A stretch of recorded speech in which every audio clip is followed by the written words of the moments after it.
We are coming to you live from our Auckland Park studios. This is Prime News on SABC 3 and in your top stories at this hour. 2 suspects have been arrested in connection with the murder of media personality DJ Warris. The 2 were brought in for questioning in the early hours of today. The KwaZulu-Natal Speaker has suspended 32 members of the legislature for disorderly and unlawful conduct during the motion of no confidence sitting on December 15th. The one I saw where I was hiding went straight where I kept my money and took everything. They went out. Even outside they continued shooting. The owner of the tavern where 19 people were shot in Bekkersdal in the West Rand is still in shock following the attack on Sunday morning.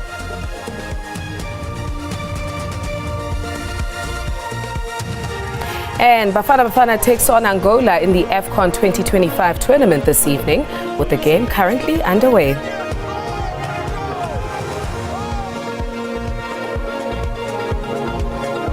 It's primetime action right here on Prime News on SABC 3. A very good evening to you. My name is Beki Mutumomolete, and I'll be guiding you through the top stories that are shaping global events in our world today. Let's take a look at your leads. 2 suspects have been arrested in connection with the murder of media personality Warwick Stock, popularly known as DJ Warris. The 2 were brought in for questioning in the early hours of today. They will be charged with murder. 3 unknown men were captured on CCTV opening fire on DJ Warris in the Johannesburg CBD last week and then fled the scene. Gauteng police spokesperson Brenda Mordili says that the duo are expected to appear in court on Wednesday this week. The 2 persons of interest that the police brought in for questioning during the early hours of 22 December 2025 have been detained and they will be charged with the murder of DJ Warris. They are due to appear before the Johannesburg Magistrate Court on Wednesday 24 December 2025. The search for more suspects is underway as investigations continue. The KwaZulu-Natal Speaker Nontombeko Boyce has suspended 32 members of the legislature for disorderly and unlawful conduct during the motion of no confidence sitting on December 15th. It is reported that the suspended members are from the Umkhonto weSizwe Party and one is from the EFF. The suspension follows a clash between police and disgruntled MK Party members after failing to oust Tami Ntuli as Premier in a motion of no confidence vote. The provincial legislature in Pietermaritzburg descended into chaos upon the announcement. In a statement, Boyce said that the legislature will not tolerate violence, intimidation or deliberate disruption of its proceedings. Meanwhile, the Umkhonto weSizwe Party says that it will take legal action against the Speaker. The letters that we received from the Speaker, they are a joke. They are a joke in a sense that there was never a proper internal process where you call in those members. You see, you call the ethics committee to say we must charge these members for doing 1, 2, 3, and 4. The only thing that we saw was emails coming from the Speaker to say we've been suspended for 5 sittings, starting from the 12th of January and stuff. So to us, it's bizarre because it's bizarre in the sense that where on earth, where you have a constitution and you have standing rules, you just suspend people just because you feel like suspending them. We now move on to the following. The owner of the tavern where 19 people were shot in Bekkersdal in the West Rand is still in shock following the attack on Sunday morning. A group of armed men stormed KwaNoxolo Tavern and started shooting randomly. 9 people were killed and 10 others wounded. The suspects fled the scene and police are still investigating. The aftermath of a brutal mass shooting. A gang of heavily armed men jumped out of a minibus taxi and another vehicle. They entered the tavern and began shooting randomly at patrons who were having fun. The owner of this establishment who survived the attack says this mass shooting incident has left her traumatized. Bangena They also opened refrigerators and took alcohol. The one I saw where I was hiding went straight where I keep my money and took everything. They went out. Even outside, they continued shooting. One of the survivors of this attack says he survived by pretending to be dead. I was sitting on top of a pool table when these heavily armed men stormed in. They started shooting random. I had to lie down on the floor quickly like others. They kept on shooting. One of them kicked me whilst I was lying on the floor. I had to pretend as if I'm dead. I did not move. I did not even look at them. They kicked the person next to me. He moved and he was shot dead. It was terrible. The relative of one of the patrons relates how she tried to save the life of her loved one. He was shot and we had to rush him to the nearest local clinic. That is where he died. There are others though who were declared dead on the scene, but others were declared dead at the local clinic. Acting Gauteng Premier Jacob Mamabulo is expected to visit the area on Tuesday. Calvin Dludla, SABC News, Pakistan. Search and rescue teams have recovered the bodies of 2 men whose vehicles were swept away in Amazimtoti, south of Durban. A third person is still missing, and at least 4 people have been killed following Sunday's heavy rain on KwaZulu-Natal's south coast. Authorities say the heavy downpour on Sunday afternoon quickly overwhelmed local drainage systems, effectively turning busy suburban streets into raging rivers on the south coast. The Margate CBD and the popular Shelley Centre shopping mall were not spared. Stores were submerged under a surge of water that flowed into the shopping mall. When it's an abnormal rain, that is where then they're experiencing problems. The managers of the centre, they informed us that they do have a drainage system which is working quite well, but the rain that occurred yesterday was quite a heavy rain. In Amazimtoti, 3 people were swept away at Long Acres Drive after their vehicle crossed a low-lying bridge. 2 other occupants of that vehicle managed to escape before the car was swept away. About midnight last night, and search and rescue parties were obviously called out to the incident, but with the high level of water, the persistent rain, the poor visibility, obviously they regrouped here this morning, and that's where we found the vehicle. Family of the missing sat anxiously, waiting for their loved ones to be found. But it's painful. That's what I can say. It's very, very painful. The Weather Service has predicted more rain over the Christmas week. For SABC News, I am Jade Paulser on the south coast of KwaZulu-Natal. After the break, UNISA clears Vice-Chancellor reappointment amid capture claims, and the High Court in Pretoria blocks Eskom and NERSA's attempt to settle the power supplies tariff dispute behind closed doors.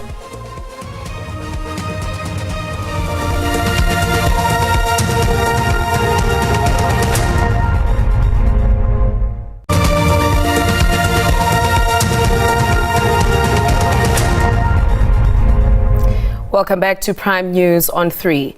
UNISA committed no wrongdoing in reappointing Vice-Chancellor Professor Puleng Lenkabula for a second term in December last year, 12 months before the expiry of her first 5-year term. This is according to university spokesperson Professor Boitumelo Senakwane, who was answering questions raised by the Save UNISA Forum, which has claimed that the UNISA Council is captured by the Vice-Chancellor. The University of South Africa has thrown its support behind the institution's Vice-Chancellor, Professor Puleng Lenkabula. We believe that she's innocent. There was never any outcome against her, at least in as far as the council is concerned. With the SABC, UNISA has rebutted claims that she was not qualified for the position. This after allegations that Lenkabula lacked the required experience. She was appointed to the top position at UNISA in 2020, and her contract was renewed a year before the initial one finished. The institution says she's the right person for the job, despite allegations by a forum calling itself Save UNISA. The principal and vice chancellor started in 2021 a term. There's been unqualified audits since then. Since her, consistently so. Amidst the allegations that were never proven of corruption. unqualified audit consistently since her arrival. We've increased our reserves to 22 billion rand. We have our investments increased to 12 billion rand. Our performance in terms of the World University rankings has improved. I said, right, we had 12. We are now sitting comfortably in different world ranking systems of university, between 7 and 6. Meanwhile, a planned meeting on Friday between UNISA's Council and the Minister of Higher Education, Buti Manamela, did not take place. The institution says it's ready to meet the minister anytime, and the meeting is now scheduled for January. Nhlanhla Khatlhane, SABC News, Johannesburg. AfriForum has welcomed the decision of the High Court in Pretoria delivered yesterday, where it rejected Eskom and NERSA's attempt to settle the power supply's tariff dispute behind closed doors. This comes after a proposed 54 billion settlement between the two entities sought to correct an error in Eskom's allowable revenue determination without the proposed investigation's proper public participation or referral back to NERSA. AfriForum intervened in the matter as a party that has direct and substantial interest in the proceedings. The court reviewed and set aside NERSA's original revenue decision and refused to make the settlement agreement an order of court. The settlement would have allowed Eskom to recover approximately 54 billion from electricity consumers through substantial tariff increases without proper investigation or meaningful public participation. AfriForum says that this is a landmark ruling for the electricity users. AfriForum was successful with its application to block the 54 billion rand settlement between Eskom and NERSA.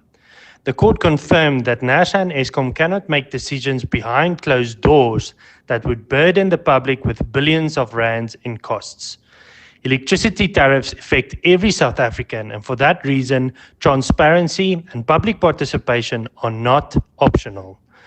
AfriForum will continue to ensure that regulatory bodies such as NERSA are held accountable and the consumers' rights in South Africa are protected.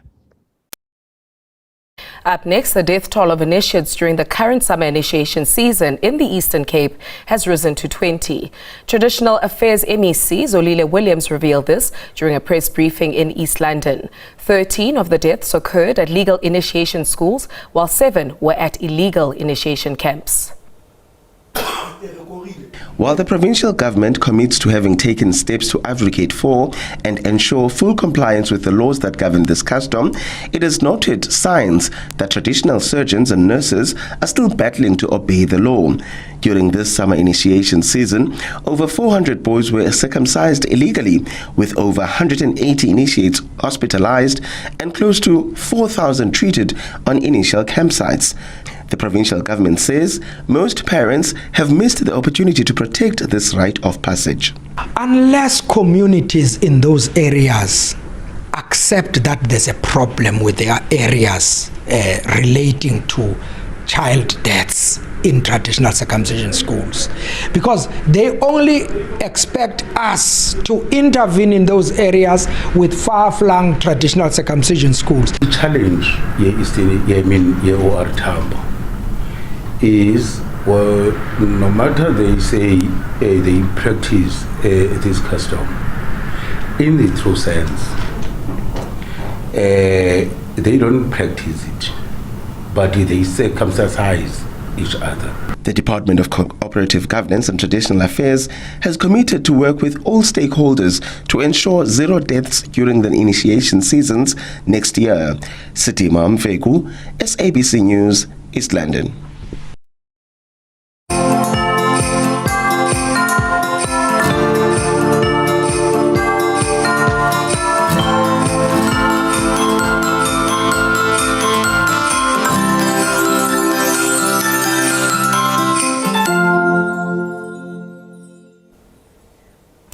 Travellers and truck drivers are frustrated with the long queues at the Lebombo border gate shared with Mozambique. Holiday makers wait hours to be processed, while trucks are queued for more than 30 kilometers on the N4 toll road towards the port of entry. The Border Management Authority is expecting an unprecedented number of travellers and says that it will be deploying more personnel to process trucks 7 kilometers before the border.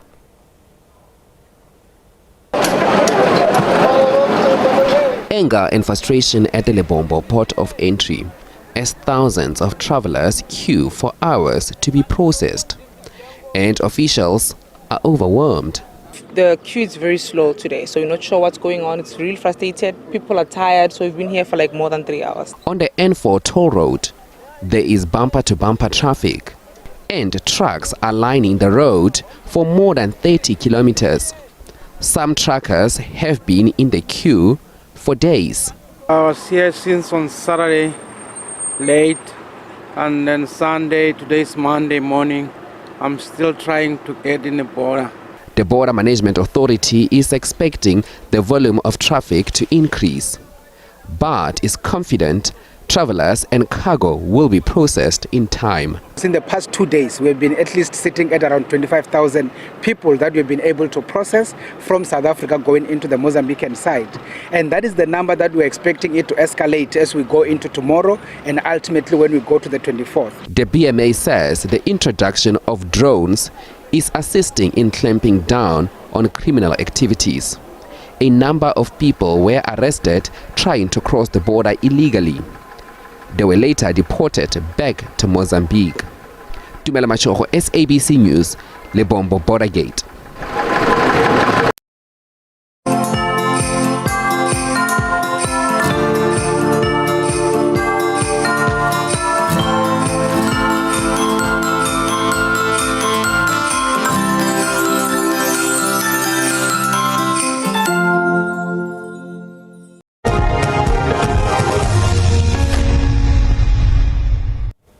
Thank you for staying with us. In your sports news, Bafana and Angola are locked in a 1-1 stalemate heading into the second half. Tensions are high and the stakes are huge. The teams went into the break moment from first half, and the second half is currently underway and anything can happen. Let's now take a look at the first goal. We apologize for the break in transmission. Let's take a live look at the game currently underway. We thought he had his first for Bafana and his first at the Nations Cup. What a stage to get your first. That would have been if it were allowed. As we hit the hour mark now, South Africa now with a chance from a set piece. This is in Teboho Mokoena territory. This is the kind of opportunity he relishes.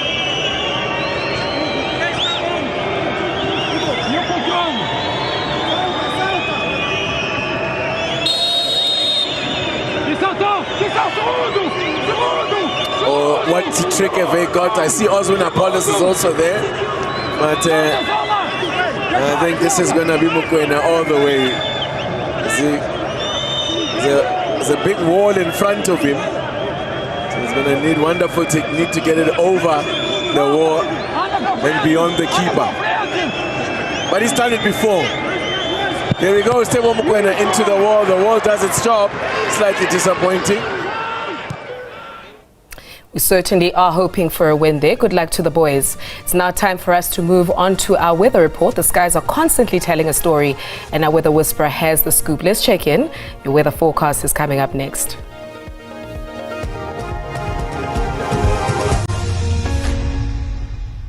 Thank you very much and a very warm welcome to the weather desk. Time for us to look at those conditions over the country. Now we're still expecting a rainy night over most of South Africa. We're talking 80% chance of showers and thunder showers as we move towards Gauteng, stretching into Limpopo, Mpumalanga and also KwaZulu-Natal, scattered over the central parts of the country, stretching into the interior of the Northern Cape. Cape Town, it is going to be a clear night for tonight. For tomorrow, we're still expecting rainy conditions mostly over the central parts of the country.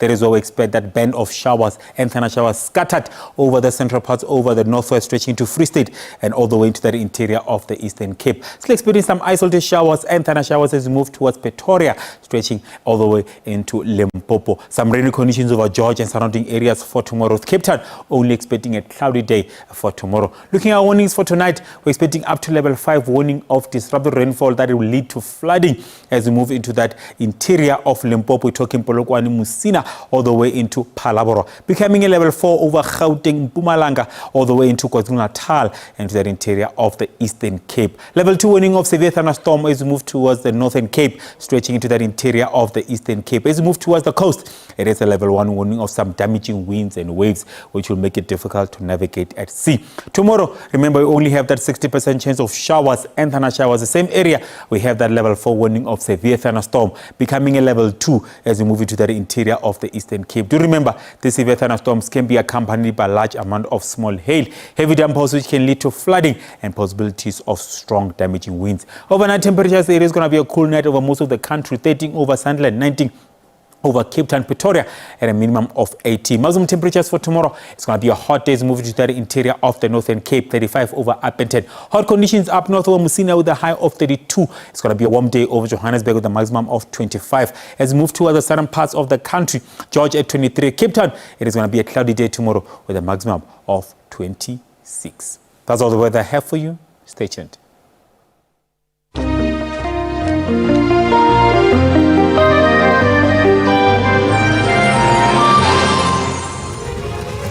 Now that's all we have for tonight. We will be back with you on Wednesday evening only due to the AFCON fixtures. Do make sure to tune in and stay informed with Prime News on SABC 3. Until then, from myself, Becky, and the team, stay ahead. Good night.